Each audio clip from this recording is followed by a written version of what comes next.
Oke, Assalamualaikum warahmatullahi wabarakatuh. Kami dari kelompok 20 akan mempresentasikan video dengan saya Pak Ani dari Universitas Unggul Saya dan dari kampus Unggul Citra Raya. Saya Dallas dari kampus University Unggul. Saya Pak Tandoyo dari kampus Unggul. Dari kampus Unggul. Ayo Bang. saya dari Unggul. Saya Theodor dari Universitas Kristen Krida Wacana. Dan ada satu lagi kelompok kami yang sedang keluar dan izin. Oke. Untuk tidak berlama-lama, kita langsung ke pembahasannya aja. Di sini abstraknya akan saya bahas.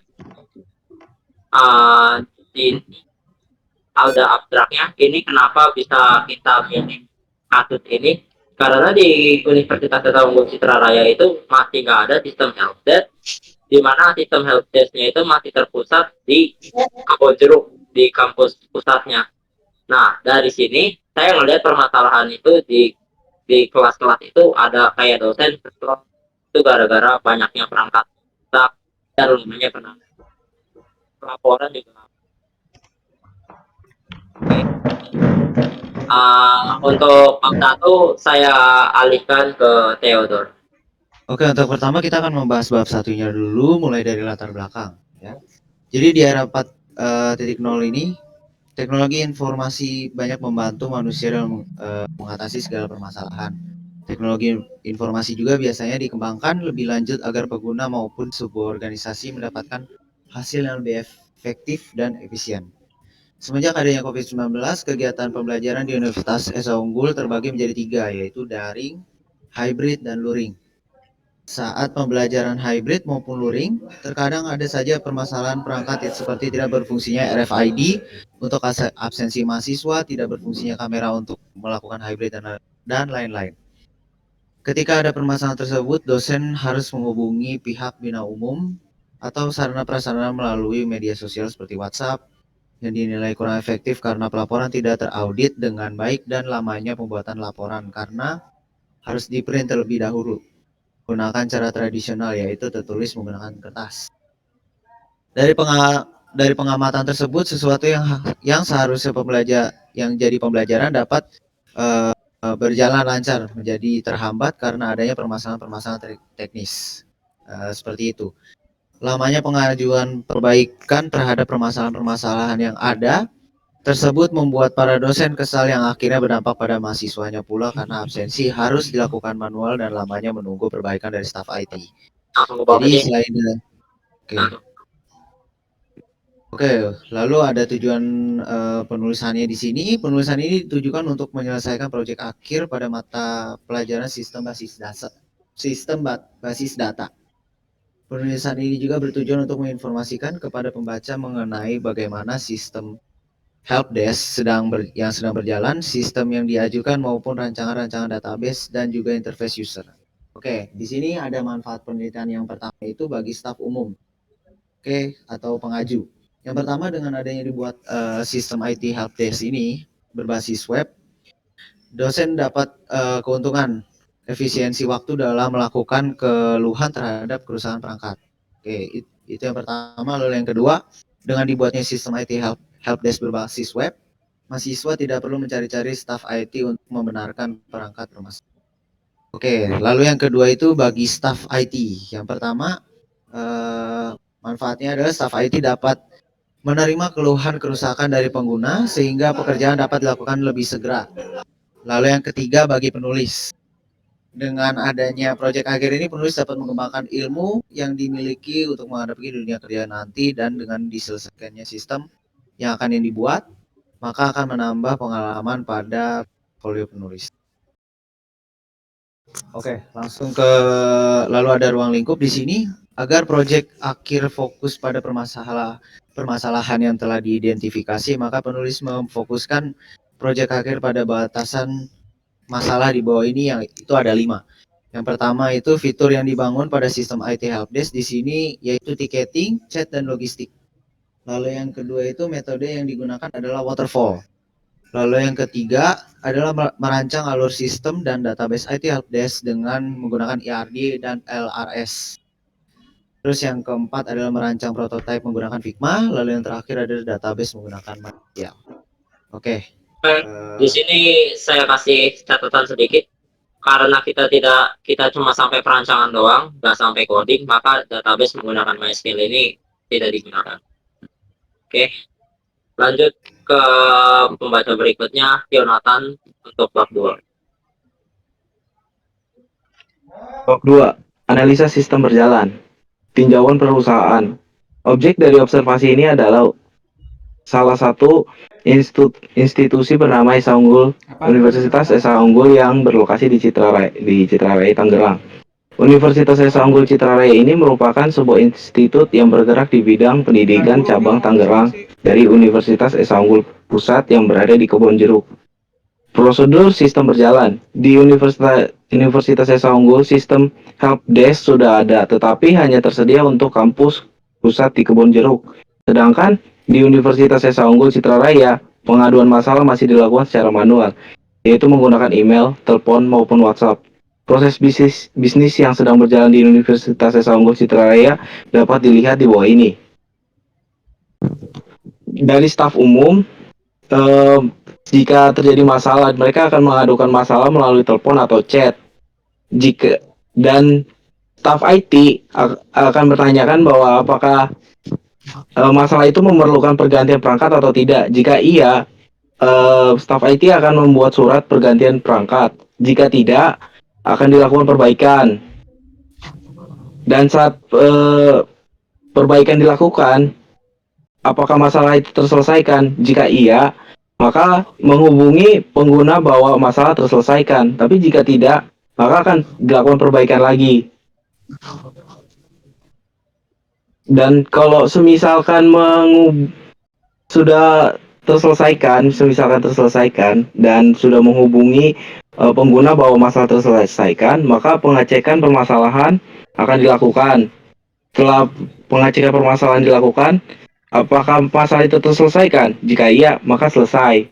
Tapi jika tidak, maka kita akan kembali lagi ke awal dan mengadukan masalah itu melalui telepon atau chat.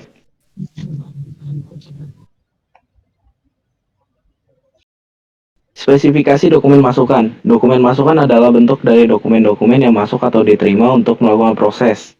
Untuk dokumen masuk, apa saja ya yang ada pada sistem helpdesk yang akan dibuat dapat dilihat di bawah ini. Nama dokumen, pengajuan keluhan, fungsi, laporan keluhan, sumber, staf umum, tujuan, reminder, staf IT untuk segera melakukan perbaikan, frekuensi, setiap ada kerusakan atau hambatan perangkat, field table, ID keluhan, berisi ID staf pengajuan, ID staf table IT, judul keluhan, status dan ruang, nama dokumen, barang masuk, fungsi, bukti barang masuk, sumber, staf admin, tujuan, untuk laporan barang masuk, frekuensi, tiap membutuhkan maupun tambahan stok barang, field table, ID barang masuk, berisi ID staf admin, nama barang, jumlah, harga, tanggal, penginputan.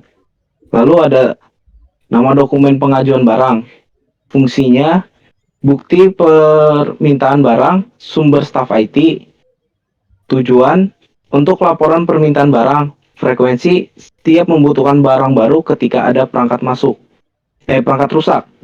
Field table, ID permintaan berisi ID keluhan barang, permintaan, jumlah, status, tanggal. Spesifikasi dokumen keluhan. Spesifikasi dokumen keluaran. Dokumen keluaran adalah segala bentuk dokumen perusahaan berupa dokumen-dokumen yang akan mendukung kegiatan manajemen serta merupakan dokumen hasil pencatatan dari laporan. Nama dokumen, barang keluar, fungsi, bukti barang keluar, sumber, staf admin, tujuan, untuk laporan barang keluar, frekuensi, setiap melakukan accept terhadap permintaan pergantian barang, dan pengajuan staf IT. Field table ID barang keluar berisi ID staff IT, ID staff admin, ID keluaran, nama barang, jumlah, tanggal, pemberian, penerima. Lalu ada permasalahan pokok. Pengajuan masalah yang dilakukan staf umum kepada staf IT masih menggunakan platform lain, yaitu menggunakan email, telepon, maupun chat. Hal ini menyebabkan pengajuan tidak terdata dengan baik. Lamanya sistem manual seperti dalam pengajuan pergantian barang harus menggunakan surat terlebih dahulu dari sarana dan prasarana yang nanti laporan tersebut diinput manual oleh pemegang sistem. Itu pun hanya dapat dilakukan kampus pusat, yaitu kampus Universitas Esa Unggul Kebonjeruk. Lalu pemecahan masalah. Permasalahan-permasalahan pokok di atas dapat diatasi dengan dibuatnya sebuah sistem helpdesk pengajuan yang tadinya masih menggunakan platform. Jika dibuat sistem helpdesk, maka user tersebut dapat melakukan pengajuan dengan sistem ticketing, sehingga laporan pengajuan dapat terdata dengan baik. Dengan adanya sistem helpdesk yang terintegrasi untuk pengajuan pergantian barang, juga dapat mengefisiensikan waktu pengajuan tanpa perlu melakukan pengajuan permintaan dan lain-lain. Pengajuan yang diinputkan tersebut juga sudah otomatis terdata dan sistem sehingga tidak perlu dilakukan input manual kepada sistem. Oke. Untuk normalisasi di sini ada NF1, NF2, NF3, di mana ada normalisasi 1, normalisasi 2, sama normalisasi 3. Di mana di sini ada bentuk tidak normalnya terlebih dahulu, di mana di sini masih terdapat satu row yang masih dengan satu ID masih mengandung 2 data. Nah, di sini ada barang keluarnya itu bentuk tidak normalnya itu ada 2 table, di mana barang keluar sama keluhan. Jadi di sini untuk kalau udah dinormalisasi, normalisasi 1 masih sama, cuma ininya nggak boleh ada yang double dalam satu row. Lalu di keluhan juga sama, diperbaiki seperti itu. Untuk bentuk normal 2NF kita bagi-bagi nih, jadi kayak nggak boleh ada table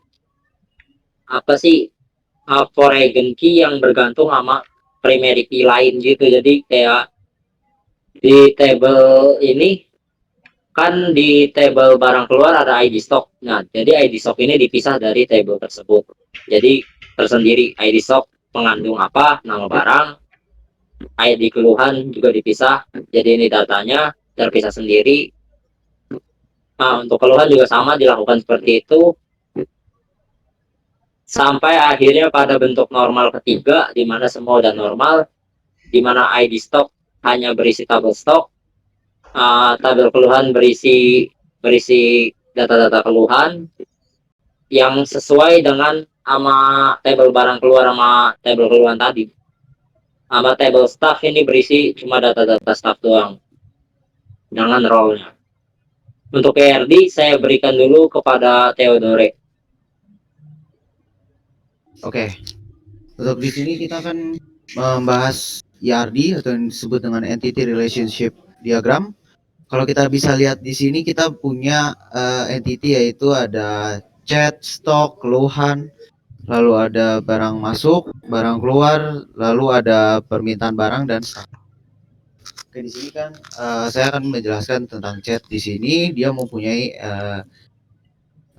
atribut yaitu ID chat, terus ID staff pengaju, ID staff IT, ID staff admin, lalu pesan dan tanggal. Lalu ada stok, yaitu mempunyai atributnya itu ID stok, nama barang, jumlah, dan foto.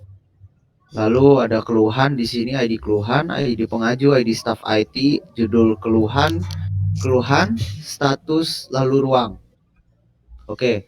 Lalu ada di sini ada barang masuk, yaitu ada ID barang masuk, ID staff admin, ID staff IT, nama barang, jumlah, dan tanggal. Oke. Lalu ada barang keluar, yaitu atributnya di sini ada ID barang keluar, ID admin, ID keluhan, nama barang, jumlah, harga satuan, harga total, dan tanggal. Lalu yang terakhir di sini ada permintaan barang, yaitu ada ID permintaan, ID staff IT, barang permintaan, jumlah, tanggal, bulan, tahun, lalu statusnya. Oke, lalu yang terakhir di sini ada staff. Nah, di staff ini dia punya atribut, yaitu ada alamat, ada gender, ada role, ada nama, ada password, email, dan ID staff. Oke, untuk yang pertama ini kita menjelaskan untuk yang staff ini. Kalau kita lihat dari relationnya staff ke chat ini, dia melakukan chat untuk untuk chat ya. Lalu untuk staff yang berikutnya itu dia memeriksa stok. Lalu dia membuat keluhannya. Dia membuat keluhannya itu dari ID keluhan pengaju, ID pengaju, ID staff IT, judul keluhan, keluhan status, lalu ruang. Oke. Lalu ada staff itu menginput barang yang masuk apa aja, sama dia memberikan apa aja sih barang yang keluar gitu. Lalu yang terakhir itu staff meminta permintaan barang. Oke. Untuk LRS akan saya yang bahas kembali. Nah, LRS ini adalah gambaran dari IRD yang sudah dibuat di atas, di mana di sini sudah dalam bentuk sebuah table dan berbentuk terdapat atribut-atribut dan primary key-nya. Jadi untuk keseluruhan di sini ada table keluhan, table staff, table chat, table permintaan barang, table stock, table barang masuk, dan table keluar. Jadi untuk gambaran yang paling gampangnya di sini kan di table staff ini hanya terdapat ID staff. Tapi di sini ada role. Jadi untuk yang ada ID staff IT, ID staff admin, ID staff pengaju, itu berasal dari table staff. Itu diambil ID staffnya, tetapi yang dipilih itu berdasarkan role-nya. Misal staff admin itu admin role-nya 1, jadi dipilih data IT dengan ID staff dengan role 1 untuk admin. Begitu juga untuk yang staff pengaju sama staff IT juga sama seperti itu, cuma dibedakan dengan role-nya. Misal role staff pengaju itu 2, role staff IT itu 3, misalnya seperti itu. Oke, lanjut aja untuk prototipenya. Untuk ke prototype mungkin karena saya membuat prototype staff admin dengan Sipani. Untuk di rancangan prototype di sini membuatnya menggunakan Figma. Untuk di halaman awal di tampilan staff admin ada halaman login. Di sini untuk staff IT helpdesk login, dan di bawahnya ada halaman dashboard.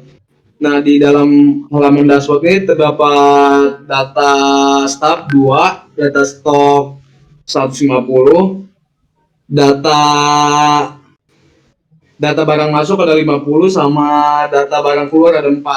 Dan di bawah juga ada diagram atau grafiknya. Dan di halaman manajemen staff terdapat ada tambahan staff. Dan di manajemen staff ini bisa kita lihat detailnya ataupun edit dan bisa menghapus, delete. Oke, di sini saya kasih catatan dulu, di mana staff admin itu bisa untuk memanajemen data staff, memanajemen barang, dan memberikan barang permintaan sesuai yang diajukan oleh staff IT. Nah, lanjut, ini tampilannya masih sama. Dah, lanjut, Fanny. Nah, di sini juga ada kayak contoh profil pengguna staff ya, kayak di sini terdapat unggul kan, ada data dirinya juga, nama, email, gender, nomor telepon, deskripsinya juga ada.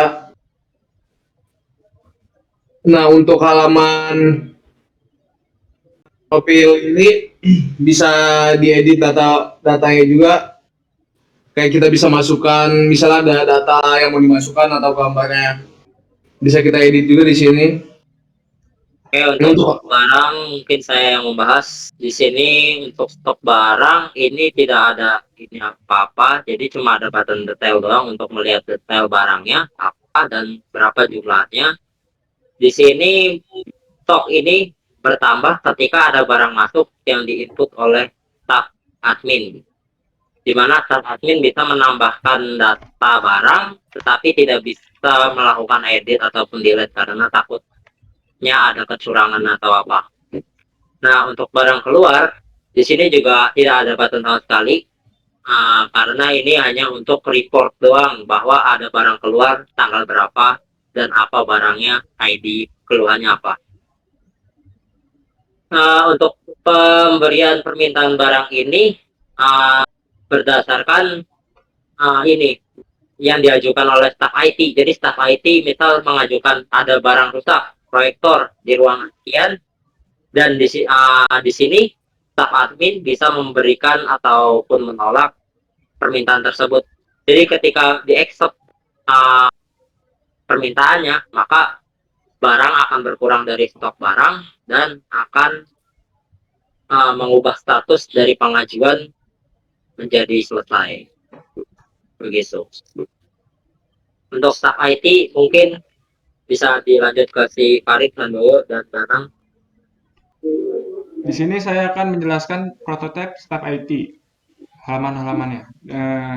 Di sini ada halaman reminder yang berisikan nama pengaju, judul keluhan, status, tanggal, dan ruang.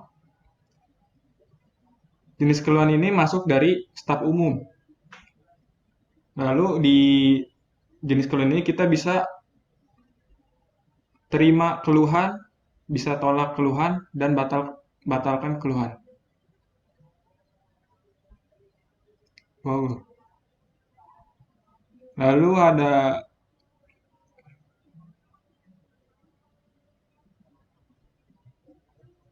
halaman input permintaan barang. Di sini di input permintaan barang ada form nama barang dan jumlah yang akan terinput ke staf admin. Lanjut. Lalu ada edit barang. Edit barang akan digunakan jika ada staf IT akan merubah nama barang ataupun jumlah barang.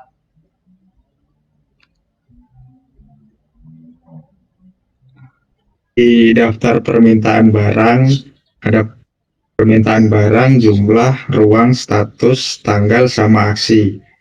Ya, status permintaan barang selesai akan ada cuman satu, yaitu detail.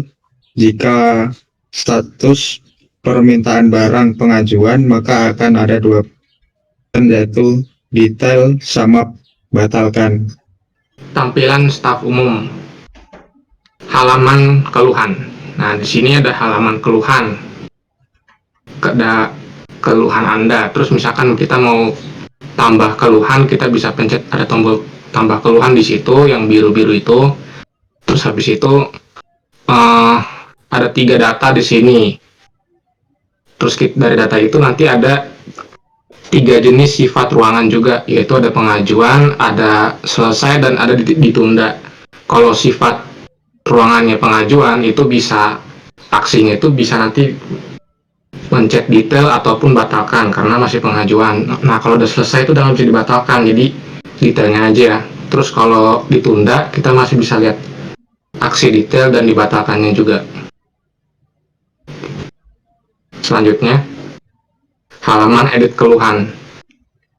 Nah, misalkan kita mau tadi edit keluhan yang lampu rusak, jadi muncul nanti gambarnya seperti ini, judul keluhan, isinya nanti langsung lampu rusak, terus ruangannya mau ruangan berapa. Di sini kita pilih ruangan 502. Keluhannya itu lampunya misalkan kedisi, perlu diperbaiki. Nah, tinggal pencet aja edit data, nanti udah edit sendiri.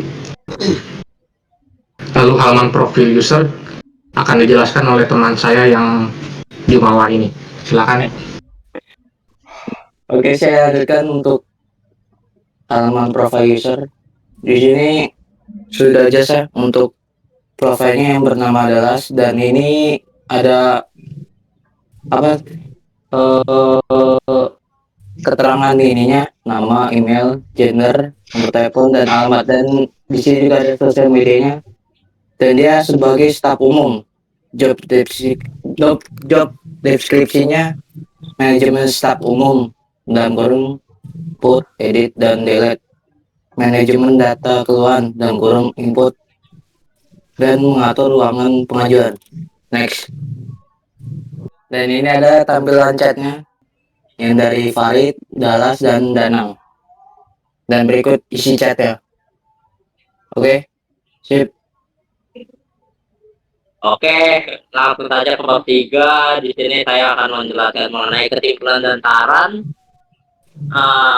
di mana dari rancangan sistem helpdesk berbasis web di atas kita dapat menyimpulkan bahwa laporan mengenai keluhan, permintaan barang masuk dan barang keluar, dan juga soal untuk laporan juga tidak perlu menggunakan platform seperti email atau WhatsApp yang membuat laporan tidak tercatat karena di sistem helpdesk ini sudah tersedia fitur tersebut sehingga laporan juga lebih tercatat, dan rancangan sudah diberikan fitur chat jadi untuk memudahkan usernya berkomunikasi.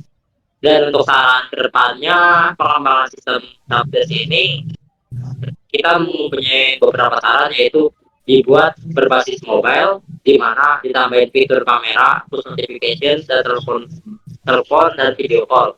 Jadi bertujuan untuk memberikan informasi yang lebih cepat untuk apa dan real time sesuai dengan waktu yang input keluhannya tersebut. Lalu dibuat sistem helpdesk berbasis mobile natif ini untuk memberikan experience yang baik dibandingkan dengan mobile platform yang mungkin saat mengakses kayak komponen kayak gitunya lebih lambat dibandingkan dengan natif. Nah, sudah sampai situ saja. Ini data kelompok kami, data diri kami, dan apa saja yang kami kerjakan di proyek ini. Oke. Jadi kurang lebihnya mohon maaf untuk presentasi kami karena kami juga berpikir masih banyak kurangnya dalam proyek ini. Kami pamit undur diri. Assalamualaikum warahmatullahi wabarakatuh. Waalaikumsalam warahmatullahi wabarakatuh.